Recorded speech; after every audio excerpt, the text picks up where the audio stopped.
Jonesy, the default skin, is perhaps the most recognizable character in all of Fortnite. While originally a Save the World character, he was placed into Battle Royale in the preseason, and then at the start of Season 1 was set as an official default skin. And even into the second chapter, he along with the other 7 defaults have remained a staple to Fortnite. Now, until recently, Jonesy was thought of as nothing more than just another skin in the Battle Royale world, unrelated in any major way to the storyline. That was until the end of Chapter 2, Season 2, when Fortnite characters transcended into another reality during the Device Live event. While unconfirmed, that realm is thought to be the Save the World universe, and amongst its inhabitants is Agent John Jones, the real-life, non-simulated version of Jonesy. And so now with that information, this scene grounds Jonesy as a significant character within the Fortnite storyline. And today, we hope to unveil who this character really is. The truth will have important consequences for the Fortnite Chapter 3 map and what is to come in the rest of the storyline. Now, before we get into it, I need your help. We are so close to 3 million subscribers, and we can only hit it with your support. Analytics show that less than 50% of you who watch are still unsubscribed, so please hit that button, become an absolute legend, turn on notifications, and help us reach our goal. We'll be posting a whole lot more Fortnite storyline to come soon. And if you're already subscribed, I recently started a second channel, and it would mean the world if you guys could go check it out after this video. And now, let's get into it. So, throughout the Battle Royale timeline, beyond short cameos and skin variants, the first time we see Jonesy in any meaningful way is at the start of Season 9. The end of Season 8, the Prisoner's volcano erupts, and in the fallout of it all, Jonesy and Peely are seen running for their lives. They take refuge in a bunker, and ultimately Jonesy has to eat Peely's body to stay alive. And what is brushed off as a funny joke is actually pretty dark. Now, these events take between several months to a few years in the future, and Jonesy emerges from the bunker to see a new world. The future is here, and everything has changed. While he was hiding, the residents of the island had begun harnessing the power of the 0-point sphere to make rapid advancements in technology. The new island had incredibly fast transportation slipstreams and all sorts of other new tech. And while this trailer mostly served to introduce the season, there is one extremely important thing to come out of it, and it seems to have been forgotten. While Jonesy was locked away in his bunker, he had visions. Perhaps it was a hallucinogenic side effect of eating Peely, or maybe he just lost his mind. But regardless of how, Jonesy saw the past, present, and maybe even future. At the very least, he saw everything connected, and with these visions, he was able to draw a giant mural of what has happened and everything yet to come. Bunker Jonesy's famous mural, part of the Fortnite collection of Season 9, is in essence a huge prophecy, and so far, everything predicted on it has come true, except for one detail. Bunker Jonesy drew a rocket, seemingly about to collide with a rift and teleport away in reference to the Season 4 event. He drew a giant eye, which we saw stuck in the ice in Season 8. He drew a stage with a bunch of people watching in reference to the Marshmallow concert. He drew the vault and the unvaulting event itself. We even see he drew the Ice King from the previous season. But Jonesy also drew of things which were yet to come. He drew a giant mechanized robot which came to be at the end of the season. The final image that he was covering was revealed to show the giant robot fighting the monster, and this happened in the Season 9 live event. The mural also showed a meteor suspended in the air above Dusty Depot. And while this was an obvious reference to the end of Season 3, it was simultaneously hinting at Season X. So with this knowledge, we know that Jonesy's predictions so far have all come true. But what's more interesting is that the mural predictions have continued to accurately predict events into Chapter 2. In the bottom left-hand side of the mural, we see a battle bus floating over a tropical island, which, wouldn't you know, is basically the banner art and general theme for Season 3 of Chapter 2. And so this tells us that Jonesy's mural art might still have more to tell us. There's an extremely dark image of some sort of evil monster on the lower right half of the mural. At first glance, most assume this to be the Caddis monster, but more recent evidence suggests otherwise. In the loading screen where Jonesy revealed the monster versus robot fight, we see how he drew Caddis. And when you compare the two images, they're actually very different. The center Caddis monster image is pink and clearly has at least 4 fingers, while the creature in the bottom right is dark and has 3. So there is enough difference in the two to at least suggest that they're not the same creatures, and if so, what exactly is in the bottom right?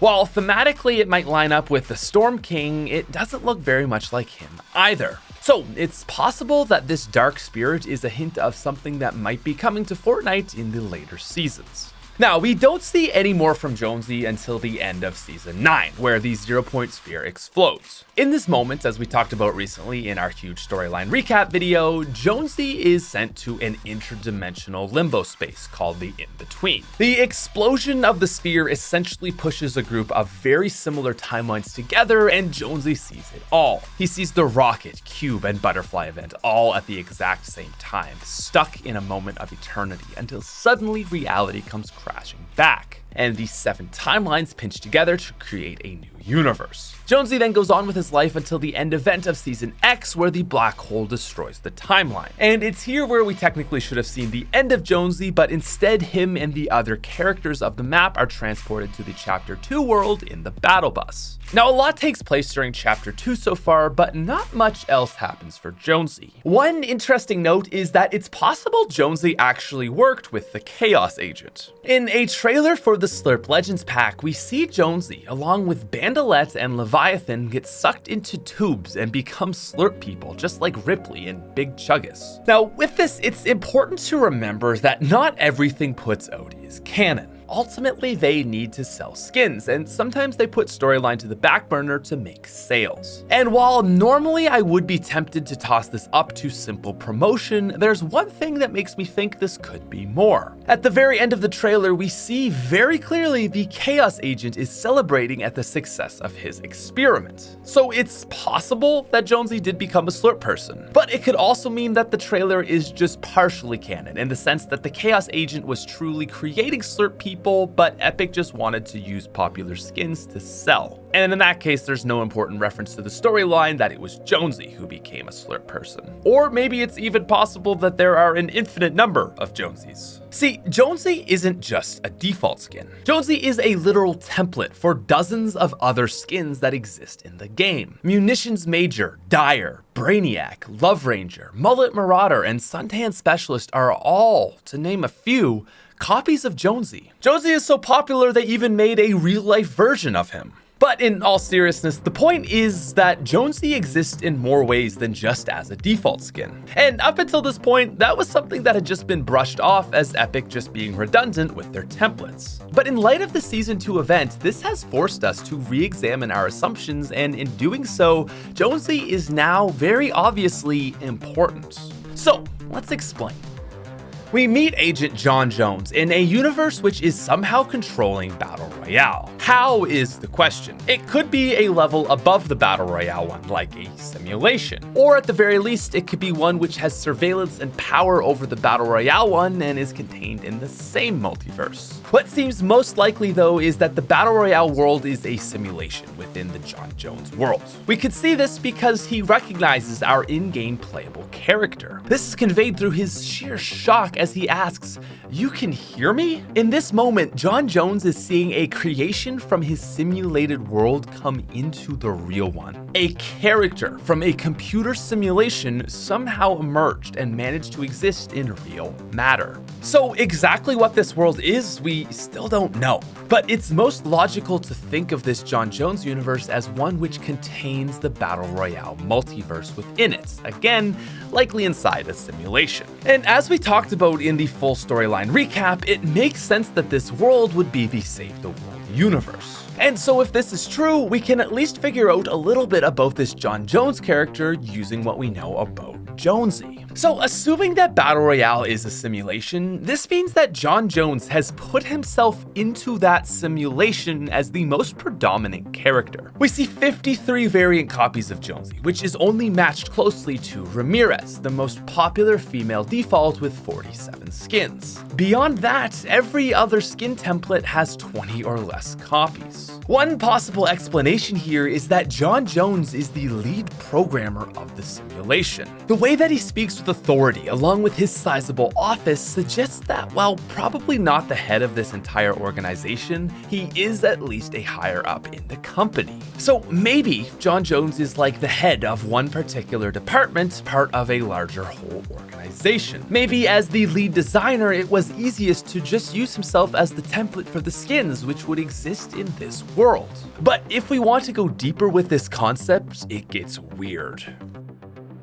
One question that has been asked a lot is to the nature of the Fortnite characters themselves. How is it possible that a computer code can exist in the real world? And are these characters sentient? Self-aware? That is to say, do they actually have consciousness? It all doesn't make sense, and so this supports the idea that the Fortnite characters are something more than simply code. And so maybe the Battle Royale world is somewhat of a training simulation. What if it's using digitally downloaded copies of actual humans and running them in a fabricated world? It's a really far out theory for Fortnite, but I think it's an interesting idea that actually has weight to it. Maybe they're running simulations to prepare for the upcoming storm which takes place in Save the World. Or maybe this place could be tracking and measuring every single possible outcome of their world, like some sort of chaos theory machine. And if that's true, there's one possible idea which could take this further into the territory of creepy. In the episode USS Callister of the TV show Black Mirror, one character downloads the brain data of people in his real world to create self-aware, sentient digital versions of them. In it, they have to exist conscious forever, obeying his every command in a digitally fabricated world. And so what if these copies of Jonesy are like that? Digital copies of Jon Jones, playing out every single possible scenario and gathering data. Data for what? Again, it's hard to say. But one other thing that actually does seem very likely is that it seems like the characters in this Save the World realm are able to download themselves into the VR world when they need to. Imagine it kind of like how you might drop into VR yourself and interact with that world. The point we're getting at is that the Battle Royale world is kind of like this digital VR world, and characters from the Save the World are able to go in VR and actually interact with it. One details to support this is that Season 3 came out with a new swimming variant of Jonesy called Scuba Jonesy. Agent Jon Jones was in charge of containing the waves Midas created, and maybe he had to go into the simulation to help fix the world from the inside. What looks like a fun new skin in the Battle Pass could be a small detail to suggest that the Save the World characters are able to enter the simulator and manipulate the world. There are some other characters that have been spotted around the island to suggest this as well, and a video highlighting that specifically will be coming soon. What's for sure though is that Jon Jones is heavily connected to the Battle Royale world. He has dozens of copies of himself within Battle Royale, and his in-game character has been incredibly important so far. And so if he is the lead developer, then this certainly would all be intentional. Bunker Jonesy predicted the future. Regular Jonesy has visited and survived the in-between and now might be working for the Chaos Agents. And Scuba Jonesy might even be scheming behind the scenes. Or it's entirely possible that we're just looking way too deep into the storyline. But the thing that's so great about Fortnite is that a lot of it is often left open to interpretation. And I really hope to do my best to try to fill in the gaps as much as I can for you guys. But there is one other thing I have been able to confirm. Analytics show that less than 1% of you guys are currently subscribed to my second channel, Nifty Smith. We are trying to hit 50,000 subscribers, and so if even 10% of you watching this right now went over and subscribed, we would hit our goal. So follow the top link down below and consider supporting us. I promise you, the content over there is really good. Anyway, thank you guys so much for watching, and we'll see you next time.